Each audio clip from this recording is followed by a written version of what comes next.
We'll start the session now. So once again, a very warm welcome to all of you, and thank you for taking out your time and being a part of this session. So as we go along, I'll be discussing a few things. I'll be discussing, in fact, everything about APs. I'll be talking about how to select your AP. I'll be talking about how to, what I'll tell you what an AP scholarship award is all about, and so on and so forth. In the course of the meeting, if anyone would have any questions, I would request you all to please post them on the chat so that towards the end of the session, I will take up all the questions and I'll answer them one by one. Okay, right. So before we, get going with the main session, let me just quickly brief you all about what is Lesson Board and what do we do at Lesson Board. So Lesson Board is a boutique test prep company. We prepare students for exams like SAT, ACT, APs, IBs, IGCSEs, and ASA level curriculums. We have close to 22 teachers who specialize in their core curriculums. So every teacher has their own curriculum. They do not take multiple curriculums. So everyone specializes in their domains. Until date, in the past 3.5 years that we've been in existence, we've catered to about 1,000 plus students with about 10,000 plus teaching hours. And in these years that students have prepared with us for APs and other exams, 50 plus students have scored a 4 or a 5 on an AP. And about 100 plus students have scored a 1450 plus on the SAT, and 25 plus students have scored 33 plus on the ACT. All right. So with that, let me quickly jump into the session. And like I just mentioned a little while ago, I'll quickly show this to you. So these are the points of discussion that we will be, taking up in session today. It's going to be about a 1 hour long session. So you can plan accordingly. So the first thing we're going to discuss is what is an advanced placement. Okay, we need to know first what is AP all about. Why are APs important? How do we select the right APs for ourselves? Because this is one question that we have come across numerous times, and we feel that this is one question that must be answered here. There is so much of confusion around this. How are APs graded? How to become an AP scholar? How can you prepare for APs? And then what are the AP programs that are offered by Lesson Board? Okay, so once again, I would like to request you all, as we go along, please keep posting your questions. You may not remember your question on a particular slide if you think of posting it later. So as you have a question, as soon as you think of a question, please post it on the chat. Okay. Now, the first one, what is advanced placement? All right, so APs are basically these college level exams, and these are designed to test the academic rigor of a student. Now, when I say academic rigor of a student, many students in India pursue IGCSE, pursue ICSE or ISC or CBSE curriculums. These are Indian curriculums, and since these are Indian curriculums, their rigor is not at par with the other curriculums which are already there internationally. So College Board or all the universities in the US like that a student must have gone through, or prefer that a student must have gone through an academically rigorous curriculum. So APs are basically designed to test you on that. AP exams earn you credits that you would have ideally earned after completing a course at college. Now, what happens is when a student goes to college after their grade 12th, when they start attending college in the US, every course over there has a few number of credits attached. So if you take an AP exam, let's say if you take an AP exam already before going to the US, you earn those credits, all right, and you do not need to basically study those courses when you are there. So I'll be talking a little more about this as we go forward. AP exams act as a great differentiator during college admissions. This also I will be talking about in the very next slide as to how they act as a differentiator. So these AP exams are held only once a year in the month of May. So if you're planning your AP, you need to know that it is held only once a year, unlike SAT or ACT, which happens multiple times in a year. So how many APs you need to write? What are the APs that you need to write? How do you need to plan your calendar? All of that needs to be done way before time. And we shall also be discussing about that. And then we have about 38 AP subjects. Okay, so there are 38 subjects in all, which, excuse me, on which students are tested.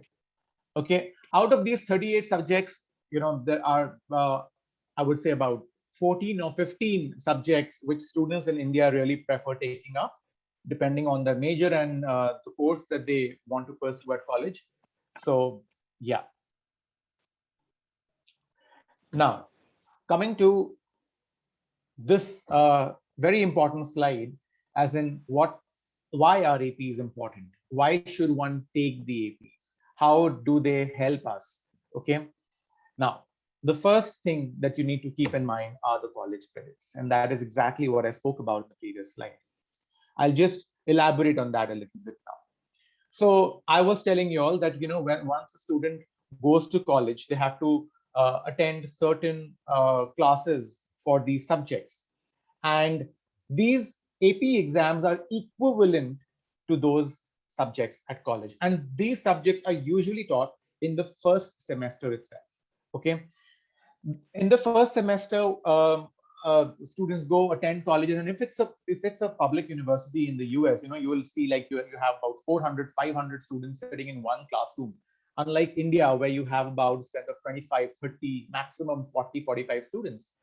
So there, in the first semester, there's a whole lot of students in one classroom, and the teacher will be teaching over there, no matter how good the university is. But still, students do face this problem, especially if they come from India, because they're not used to that kind of huge strength in a classroom. So if you do AP exams, you really do not need to attend those classes, because you have completed a course equivalent to that particular course which is being taught there. So you have kind of bypassed it completely. Okay. That is the relevance of AP. And also one more thing here. The college credits will be allotted to you or will be accepted by colleges only when you get a decent score on the AP. It's not like you've taken an AP exam and now you're eligible to skip the course. So let's say if you get a 1 or a 2 on the AP, you're certainly not going to skip the course, because the college will not accept that. The college is not going to give you credits for that, because you have not performed well on that subject, and the college knows that you are not equipped to handle that course. So you need to do it, and you need to attend college for that. However, if you get a good score on the AP, let's say you get a score of 4 or 5, then definitely the college is going to give you credits for that, and you need not attend it. So for this, the best thing to do is to go to a college's website and see the credits that they allot to you for every AP course, and then you can make an informed decision. I will be showing you that as we move forward, how to do that also. I will be, showing it to all of you. Then, key differentiator. So Ms. Aparna, if you could please mute yourself, that'd be great.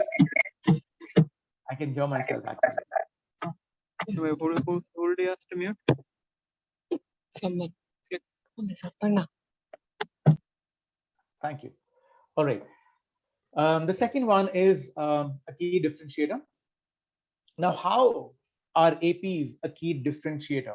Now, when you apply to the colleges, all right, when you are in your application process, in the middle of your application process, and if you've already taken a couple of APs, maybe 2 APs or 3 APs or 4 APs, if you've already taken a couple of APs, you are indirectly telling the colleges that, look, my academic background is very, very strong.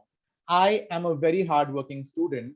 I have studied for all these APs and I have got a decent score. Of course, only if you have got a decent score. Now, the question may arise is, if I take an AP and if I don't do well on an AP, will I still have to show that score to the colleges? So no, you would not have to. It totally depends upon you whether you want to send that score to the college or not.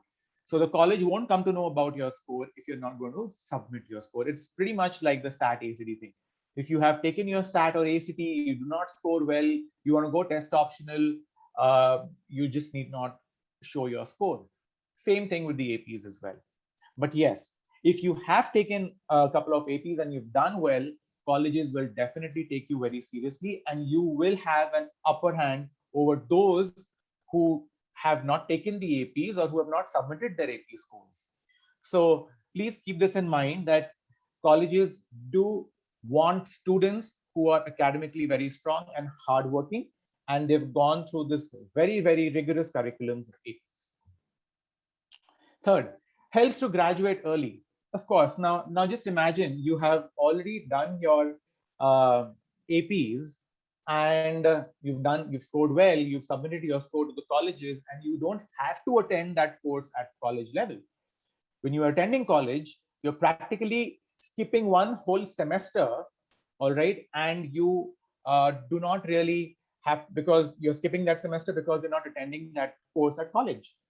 So in that semester, during that semester, you can do an overload, which is you can take up a few more advanced courses, which will be taught later, and you can cover up those in that particular semester.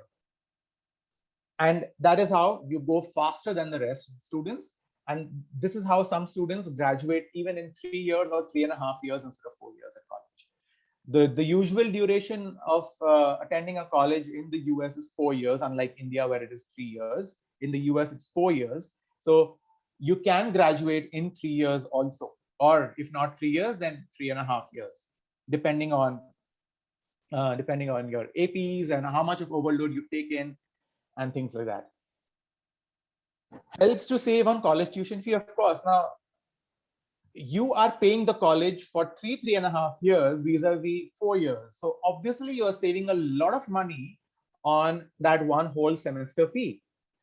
So it's a very good idea to basically take your APs, do those college equivalent courses, get admission into the colleges with showing them that you have done so much and with a very good application, with a very good profile, and then also graduate early. So it's a win-win situation for you. And this is one of the most important things I feel, it gives you flexibility at college. Let's say you don't want to graduate early. Let's say you don't want to finish your whole curriculum in 3.5 years or 3 years. You want to be there for 4 years. Now, what do you do for the first semester that you're not attending college? You can do a variety of things. You can do internships.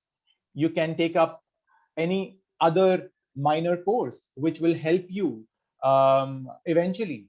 You can just try to settle down in the college. So many students, what they do is, if they're not attending one full semester at college, they take up an internship. Now, I have a few students who are already there. So there's one student of mine who's in University of Michigan, and he has taken up a couple of internships already because he had taken his APs, he had time in hand, and he decided to explore and take up internships. So he is doing an internship at Rolls-Royce. Then he got an internship at Ernst & Young. So he was doing very well over there. And that's how you can really make good use of your good AP scores. So these are the major reasons why APs are important. Okay. Now, moving on to the next slide, which talks about the AP exam structure. Now, the first thing you need to keep in mind is that usually it's an offline exam. It's not an online exam. But over the past 2 years, as in 2020 and 2021, May of 2020 and May of 2021, because of COVID, they had to take the exam online. We do not have any information till now whether 2022 is going to be online, offline, or purely offline. But technically or ideally, it is purely an offline paper. College Board had not thought of introducing it in an online mode, but they were compelled to do so because of COVID. So going forward, we do not have any idea about whether it's going to be online or offline. Duration, 2 to 3 hours, depending on the subject. So It depends which AP you are writing. Some APs are 2 hours long, some APs are 3 hours long, and that information you can easily find on the College Board website. Number of sections, there are 2 sections. One is a multiple choice question and the other is a free response question. So let's say if it's a 3-hour long AP exam, if I take the example of, let's say, AP Biology or AP Calculus, AB or BC. So you have this 1.5 hour long MCQ section and then a 1.5 hour long FRQ section. MCQ means multiple choice questions where you need to just select the options. FRQ, free response questions, where you have to really write down your answers in a descriptive way. If it's a math-based paper like a calculus or a statistics, you have to do the stepwise. You have to solve the question stepwise and get marks for that. So it's basically how you do the questions at school. Okay, and then the scoring is out of 5. So moving on. How are APs graded? Okay, now 1, 2, 3, 4, 5. If anyone gets a 5 on 5, that's the best. I mean, that's a perfect score on the AP. It's pretty much possible to get a 5 on 5. Okay, students do get a 5 on 5. There are many students who go there, take the paper, and get a 5 on 5, and they're very happy, thinking that okay, nobody else has got a 5 on 5. But it's not like that. It's pretty much possible to get a 5 on 5, unlike SAT, where it's a little difficult to get a perfect 1600. So 4 on 5 is also a score which many students do get, and it's a very, very good score. 3, 2, and 1. 3 is an average score. 2 is a below average. 2 and 1, in fact, you don't get any college credits. It's like not taking an AP at all. So if you get a 1 or a 2, you might just want to forget about it. All right. How to select the right APs? Now, this is one question that bothers so many parents and students. Which AP should I take? Which AP should I not take? These are the subjects that I have at school. Should I choose an AP depending on the subjects I have at school? If I'm already doing let's say math at school, should I take a math AP as well in the form of calculus or stats, or not? If I am a commerce student, so there was one student of mine who was from a commerce background, but for some reason his counselor told him that depending on the course that you want to take at college, you should write AP Biology. And he was completely flabbergasted because he didn't know how he's going to write AP Biology, it being a very, very difficult AP. So all those questions keep coming to the students' minds, and so let's try and figure this out. Things to keep in mind before you select your AP. Number 1, your desired major at college. Now, this is the first and the foremost thing you need to decide. What is my major going to be? If you've not decided on your major as yet, then please do that. That's the first thing you need to do. The first thing is decide on your major. Your subjects at school, that is secondary.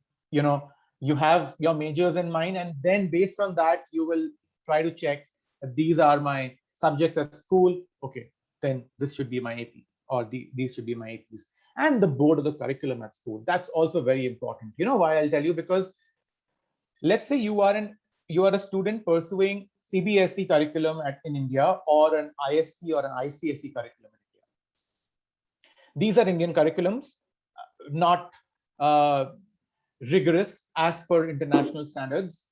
So colleges in the US will want you to show your academic rigor, for which you must write the AP. But let's say you are already in a very rigorous curriculum in India. You're studying IVDP, or you're doing ASA levels. Then it's not required to really write an AP, unless there is again a condition there. Unless you want to do an AP for some other subject, which you're not pursuing at school. If you already have a math HL, let's say, and you want to do a calculus, you won't get credits for both, because colleges in the US will already give you your credits for HL subjects. So you don't need to really apply for more credits in that same subject, because It's not going to be given to you as it is. So it's only going to be a waste of time for a math HL student to do an IB, for a math HL student to do an AP in math, in any of the math subjects. It doesn't make any sense. Also, if you are an ASA level student, still you will be getting credits. So, but let's say you don't have a particular subject at school. Let's say you're doing a SL in a particular subject and you want to take up AP because you don't get the desired credits for SL, you get it for HL, you don't get for SL. So if you're doing SL, then you might want to take that AP because then that shows the college that, okay, you have done this. Okay. Or the subject can be entirely different, something that you have probably not even done at school. And you want to showcase to the college that, okay, see, I did not have the subject at school, but I took up an AP and kind of made up for my major by doing this AP subject. So they will probably, like that and give you the credit sign. That will help you. Okay.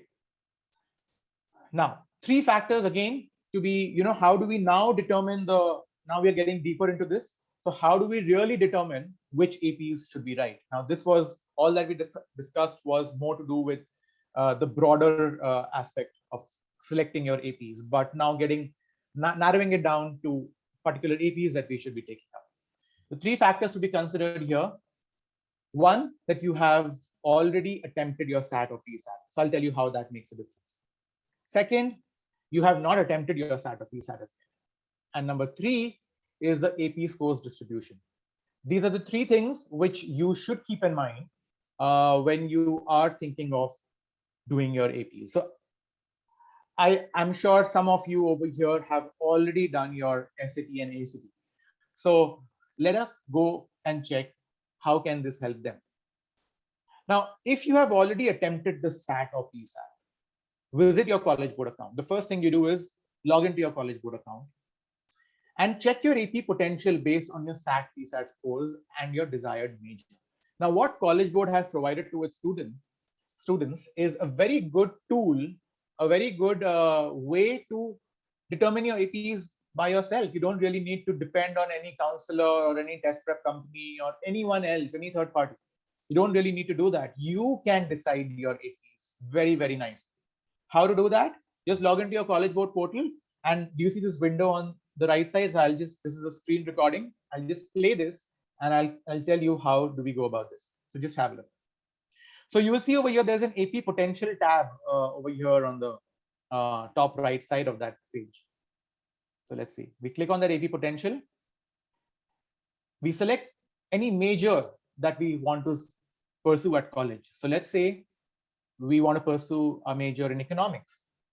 And when we do that, it is going to give us all the APs. So your AP potential, keeping your score in mind, keeping your SAT score in mind, basically, because you have taken the SAT, College Board knows your SAT score, and based on your SAT score, they're going to determine your AP potential.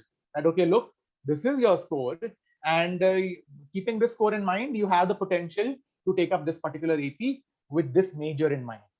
So I think it's an AI-driven tool that they have kind of devised, and it does a pretty good job. So Calculus AB, AP potential is like 3 dots, 3 highlighted dots over there, which means that the student has good potential for Calculus AB, and it matches the major as well. There's a tick mark, so the student can consider Calculus AB here. He can do comparative government and politics. He can do computer science A. He can do computer science principles. Let us see which others can he take up. Okay, he can also do microeconomics. He can do psychology. He can do stats. Then he can even do United States history. And towards the bottom part of that table, you will see that the dots are reducing. Basically, it's like, 2 dots, and the potential is not that great for these subjects. For example, macroeconomics, it's a 2-star. So the student might want to skip macro and rather go for micro, because micro had 5 stars. Micro had 3 full dots. The potential was highest there. For macro, the potential is somewhere in between. The student might not want to take that up. So this is a very good tool if you have taken your SAT already, or PSAT, sorry, not ACT. SAT or PSAT already. Then going on to the next slide. Now, how do you do the same thing if you have not taken your SAT or PSAT?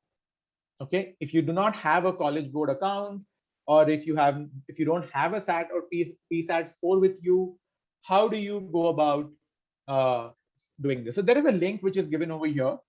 Y'all can take a screenshot of this page. Y'all can have this link with y'all, and you can just feel free to visit this link and check your APs from what I'm going to show you now. So I'll just show you how this is done once again. Okay, so now what you need to do is go to this link, choose a category. So you can filter using either the careers or majors or AP courses. So let's try and see how it's done. So first we filter using careers. We select, so our subject area, we chose business. All right. And let's say we are commerce, we have a commerce background, we want to get into the business curriculum. So we chose that as a subject area, and then make a selection as to which career do you want to really pursue in life. So there's a whole list of careers over there. If you've already decided on your careers, this can be a great tool. So let's say top executives. Okay, great. And then it tells us what this career is all about, top executives. And then it also tells us there are 15 AP courses that we can actually take up, keeping that career in mind. And there are 6 majors. So let us see those as well. So these are the AP courses, and these are the majors, all right, that we can pursue at college. Let's say we don't have a major in mind as yet. Let's say we have not decided, but we know that we want to pursue this thing in life. Then this is a very handy tool. You just go there, select your career, and check the AP courses and the major that you can take up, keeping your career option in mind. Okay, and then let's now, oh, I think it started from the beginning. Hang on.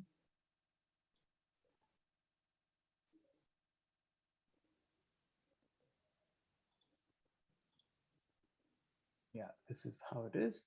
And then we go to new search, and now we filter using majors. So we know our major now. So we select our major. We want to major in, let's say, science, math, and the STEM subjects. Okay. And then we want to do computer science. Okay. It tells us what the computer science major is all about. And then it tells us or gives us the list of AP courses that we can actually pursue. And it also gives us the 14 career options that we can take up using those APs or that major. So this is, I would say, a fantastic way to figure out your APs. All right. And the third point over here that I spoke about was the score distribution, AP score distribution. Now, we have 15 AP courses, 14 AP courses that portal is suggesting. How do we narrow it down even further? So let's say if we have an option to write an exam between calculus, BC, and stats. Now that is one question, a very, very common question that I keep getting from so many students, counselors, parents, and so on, whether one should write AP calculus BC or should he or she write stats. How do we decide that? I always tell them, look, go for BC. That's simpler one. On what basis do I say it's a simpler one? Just look at the comparison over here. If I see the percentage of students, now this is as per 2020 score distribution, the students who took up the APs in May 2020, this was their score distribution. Out of the total number of students who took up AP Calculus BC, 44.6%, that's like insanely good. 44.6% of students have gotten a 5 on 5, and a 17.6% of students have gotten a 4. So it's almost like 60% of students getting a 4 or a 5 on AP Calculus BC. Now just compare that to stats. 16.2 getting a 5 on 5 and 20.7 getting a 4 on 5. So that is like 36%. Still okay, but if you have to make a choice between calculus, BC, and stats, go ahead and take the BC because that's going to help you. Your probability or your chances of getting a 5 on 5 are much more there. Okay, so this data is like very solid data that College Board has given. And we must make sure to use this data to get an idea about how to basically narrow down our APs even further. There are 15 APs there which they are suggesting we can write, but we have to write only 4 or 3 APs out of them. Which ones are the best for us? We need to make a choice. So this helps us do that.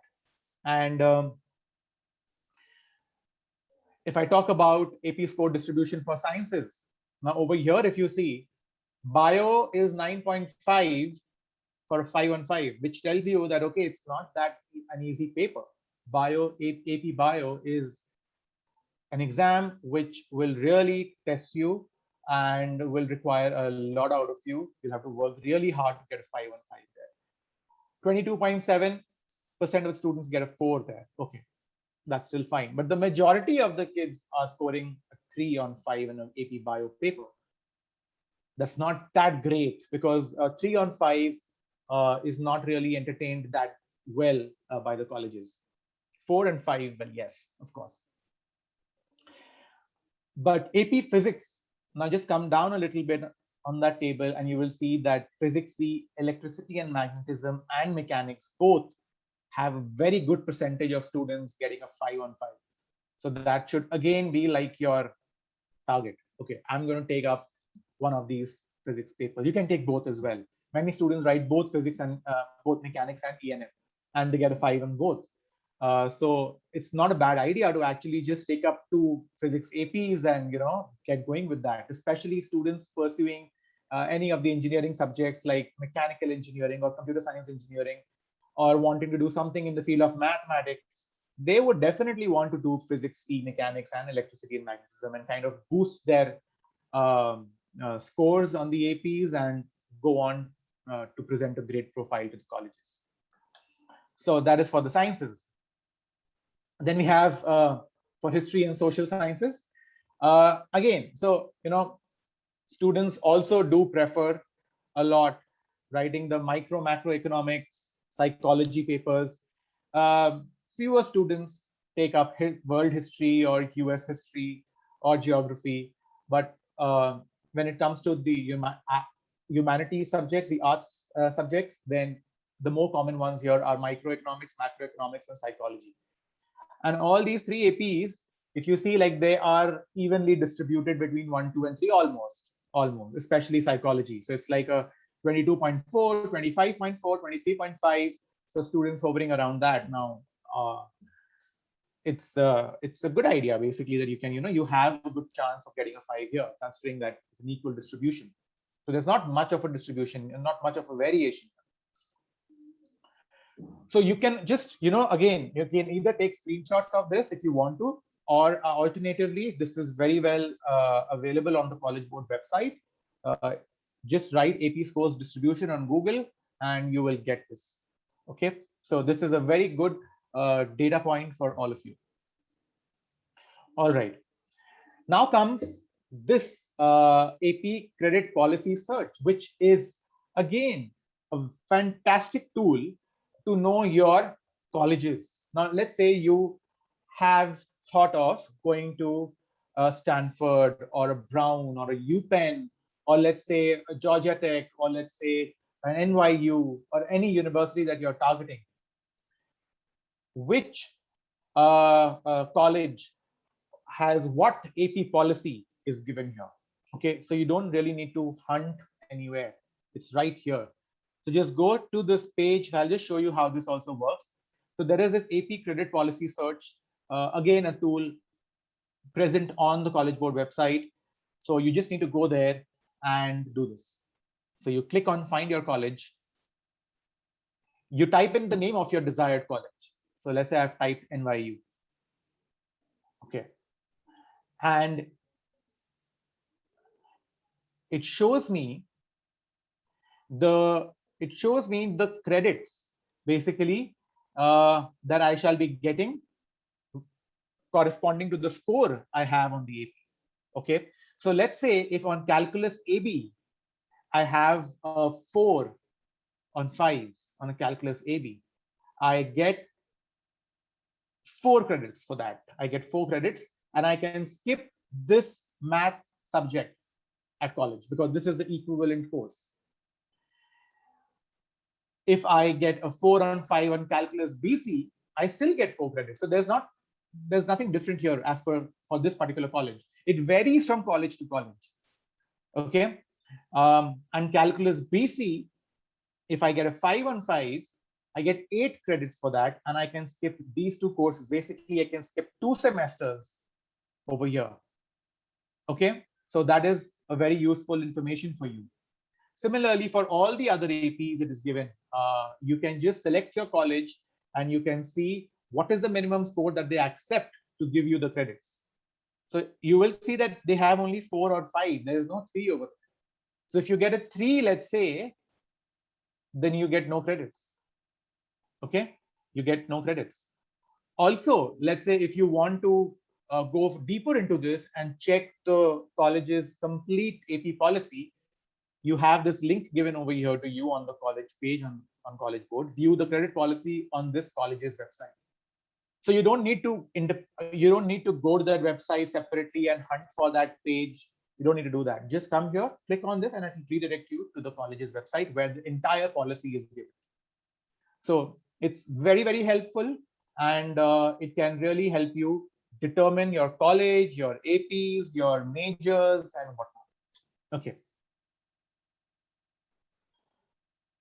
So coming to the next segment of this, which is what is an AP Scholarship Award? So once again, I would just want to request you all, any questions coming into your minds, please feel free to drop in the chat box. All right. What is AP Scholarship Award? Now, AP Scholarship is something which entices many students. They want to get it. It's like a distinction they get.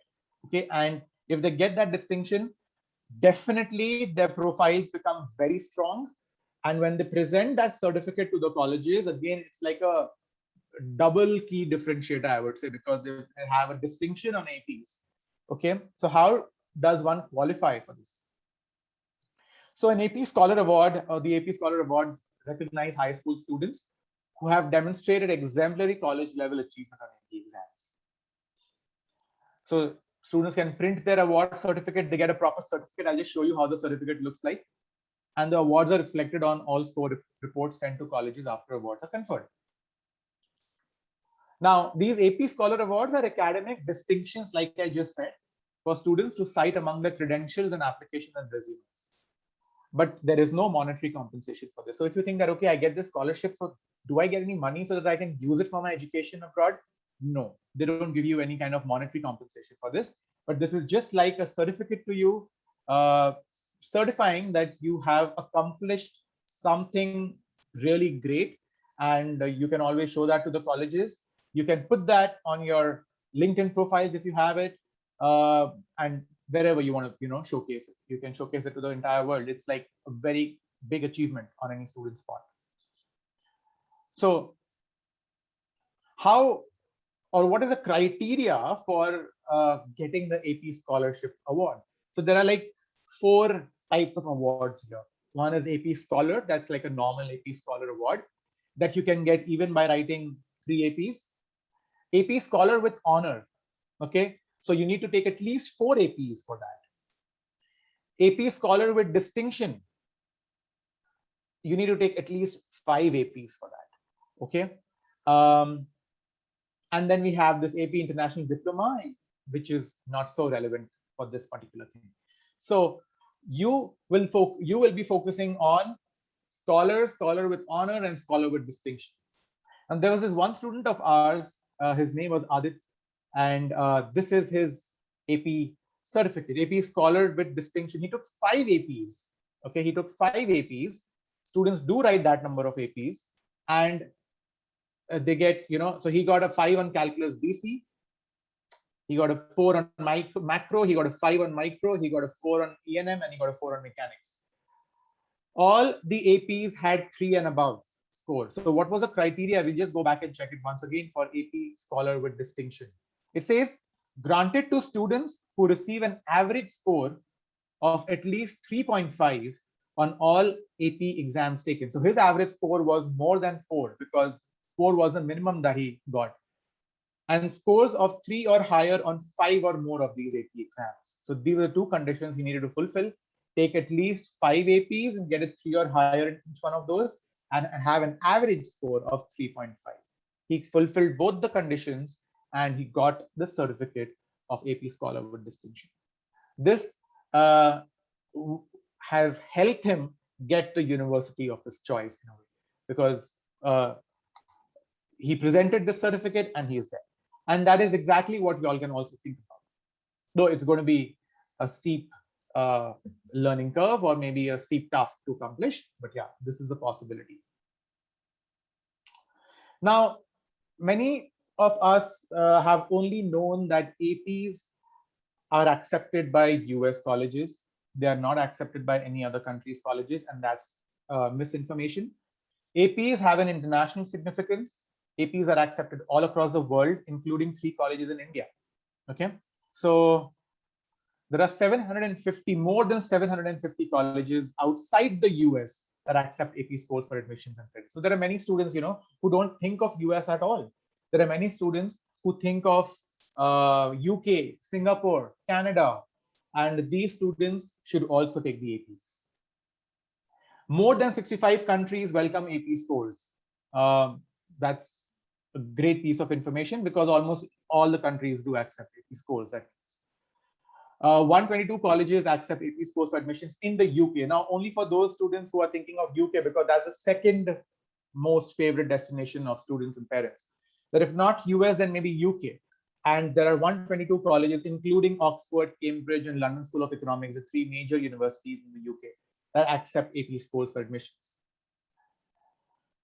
3 colleges accept AP scores in India as well, which are Ashoka University, OP Jindal Global University, and Ahmedabad University. These are the 3 universities in India that accept AP scores. Okay.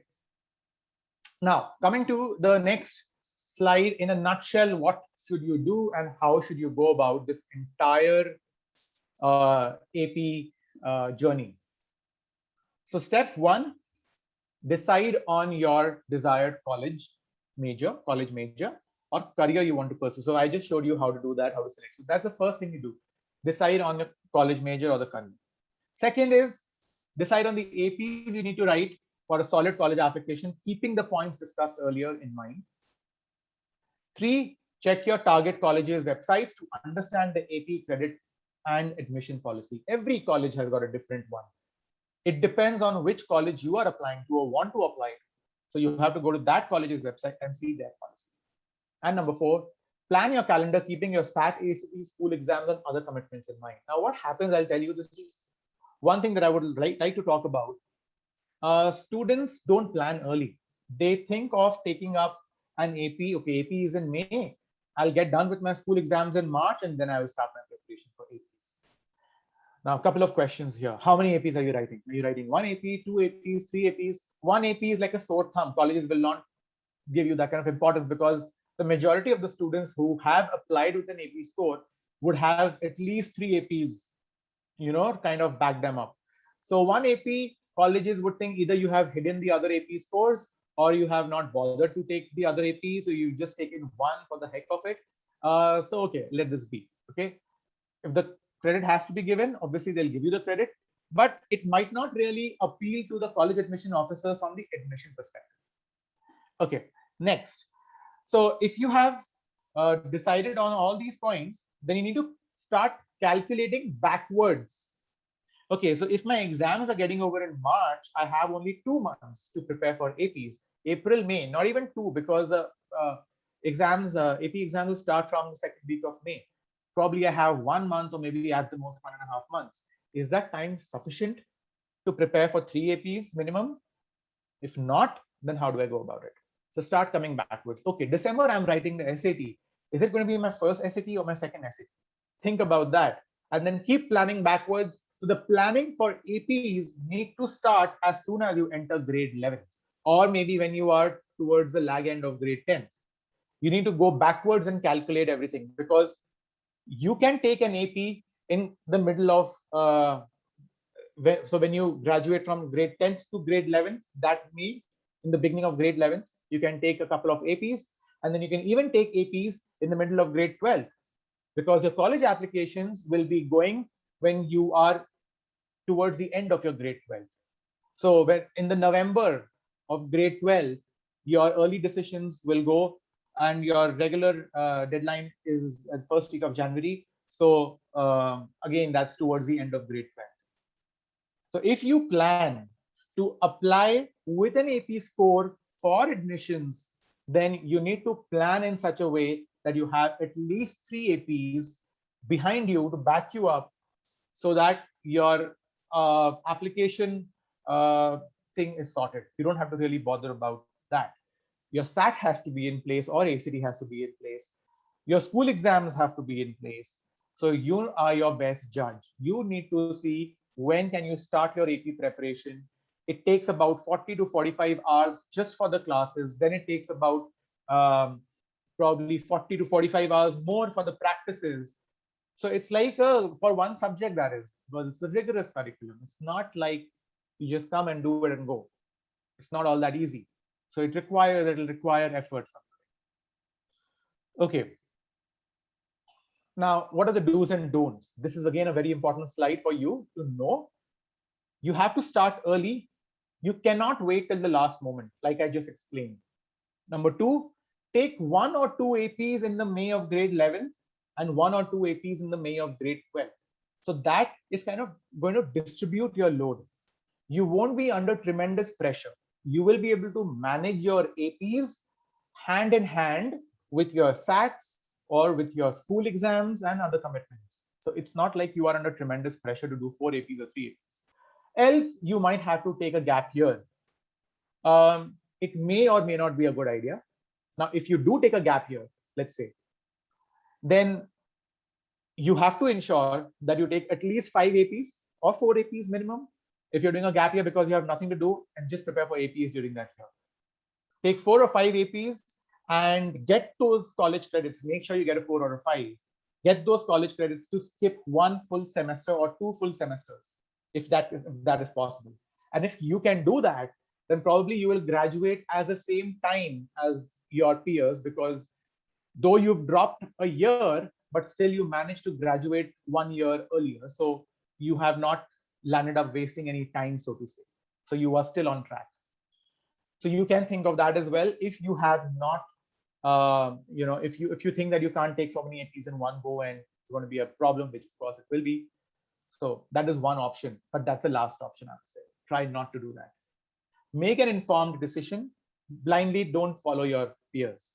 If my friend is taking AP BC, calculus BC, okay, let me also take a calculus BC, or let me also take physics mechanics, or let me also take bio. You are your best judge. You know your colleges and your friends' colleges might be different. Your majors and your friends' majors might be different. So keep those factors in mind before planning your APs. Just don't listen to anyone and start your AP preparation. That might be a complete waste of time for you. So that was about the do's and don'ts of this. And the AP programs that are offered by Lesson Board. So we at Lesson Board offer about 11 APs, 11 AP programs: calculus AB, BC, statistics, physics 1, physics 2, physics C, mechanics, ENM, chemistry, biology, microeconomics, and macroeconomics. These are 11 APs that we, as of now, prepare students for. We do not prepare them for psychology as of now, or computer sciences. That is something which is outside our domain, so we only focus on these ones. Okay, and then the Lesson Board advantage. How are we different from the rest, or what do we do? So we have these classes which are structured in such a manner where 45 hours plus, it's not just 45 hours, but 45 plus hours of live training will be given. Plus 60 hours of self-study material will be given. So it's not just about the classes. It's also about the homework that will be given. It's also about the other material that the students will have to solve in order to do well on the exam. That shall be provided. Then it's about 5 mock tests. We will be providing about 5 full-length mocks plus the detailed answer explanations. Unlimited doubt classes. If anyone has any doubt at any point in time, the students can just contact us, let us know. And these doubt classes are on demand. So there is no number that we assign to these doubt classes. If any student has a doubt, they have a doubt and they need to be addressed. It's a complete one-on-one preparation or a batch of 4 students at the most. So it's like a very small batch. It's just to enable healthy discussions and learning and engagement and a sense of competition among students, as in, okay, this is how I need to be, this is how I need to do, this is the right approach. Class timings, flexibility for one-on-one. So if you're doing a one-on-one preparation, we can actually customize your timings. Many students are busy with their other commitments in school, and timings can become a problem. So one-on-one classes will give them complete flexibility. Every teacher specializes in his or her own domain and curriculum on the AP. There is no single teacher for 2 subjects on AP. So it's like that. And every teacher has a minimum experience of 8 years behind them. We also have these regular PTMs to discuss how the classes are going, what needs to be done, what is the way forward, how can we really help the child do better, take your feedback, share our feedback, so that we can, it is mutually beneficial for the child. And let's say if you don't like the classes, you can always apply for 100% money back. This has a condition attached to it, which says that you can do so within 7 days of starting the classes, or 2 classes, whichever is earlier. And even if after that you want to withdraw, we shall be refunding the money on pro rata basis. So there is whatever number of classes you would have done, we'll refund on the pro rata basis. All right. These are our results for APs. So students have gotten a 515, 515, 415, and there are many more, which obviously we cannot put over here. We are starting with our AP classes on the 24th for a one-on-one, and on the 31st for the batches. So first batch starts on the 31st of October. And that's basically about it. So if anyone has any questions, anyone has any doubts, please put that on the chat. Okay, so I have a question. If anyone has any questions, please put that on the chat. Which APs should I take if I want to major in computer science and business? So this question is from Khushi. So Khushi, I think I already explained the process to you, how you can actually decide which AP you can take. You have your major in computer science and business decided already. That's a good thing. You need to just go back, use that tool, and you can easily decide which AP you should be writing. All right. Is that it? That's only one question that I have. If anyone else has any question, you may please put that or unmute and just ask. Feel free to ask your question. How to self-study for APs? Great. Okay. So if you want to self-study for APs, you can very well do that. It depends on how much time you have in hand. If you are in grade 11 and you plan to write your AP next year, first decide the number of APs, and then you need to get hold of good resources that you can really use. So a few good resources, I don't mind naming them. So you can go ahead, buy Barron's. Barron's is a very good book for APs, and every AP has a specific book. So you have to actually go back and check which AP books are followed in the US curriculum in the US basically, and use that book. So what we do is our teachers know the books basically which are used in the US curriculum, and we practically give the students those books. And Barron's and Princeton's are used towards the lag end of the preparation, when we are basically just kind of doing the revisions and practices. So that's like a very concise thing put into one book. That's how you can basically do self-preparation, do some research, and get hold of good books and start studying ASAP. Okay. Right. How many months should you keep if you're taking 5 APs? Depends again on when you are beginning. So may I know which grade are you in, or if you are a parent or a student? Grade 11th. Okay. So grade 11th, if you're in grade 11th right now and you want to take 5 APs, you have to, I believe you're in the middle of grade 11. So May of grade 11th has already gone. You can't take any AP there. So you have only one more AP attempt left. You can take as many as you can, I would say, in that one AP. And then once you graduate from grade 12, that is May 2023, May this 2021, 22, 23. May 2023, you will be, I think, graduating from your grade 12. And although that score will not be used for your admissions, but you can still go ahead and take the AP for your credits. Colleges will give you the credits, even if you are not using them for your admission process. But then, yes, if you ask how many months, it totally depends on how you're going to do it. But if, let's say, we prepare students for 5 APs, then we tell them keep at least 8 to 9 months in hand, because we have to distribute the APs and you have to plan the calendar in such a way so that there's not much pressure on you. So we suggest 8 to 9 months for a handhold preparation. If it's a self-study, then it might require some more amount of time. So you have to think about that. Okay. And any other questions? All right. So I think that's it. And I would once again like to thank all of you for being a part of this webinar. And, I hope this was helpful, and I hope you got some valuable information out of this. So thank you so much, everyone. Thanks a lot. Take care. Have a great day ahead.